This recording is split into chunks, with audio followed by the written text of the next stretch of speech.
You ask Tiger to solve. This deals with linear equations with one unknown. The final result is x equals -1/2.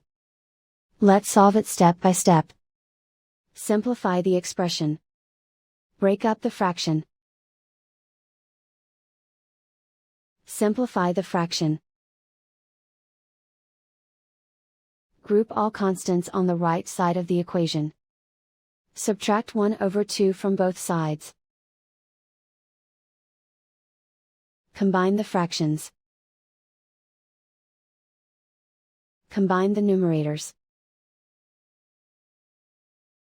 Reduce the zero numerator. Simplify the arithmetic.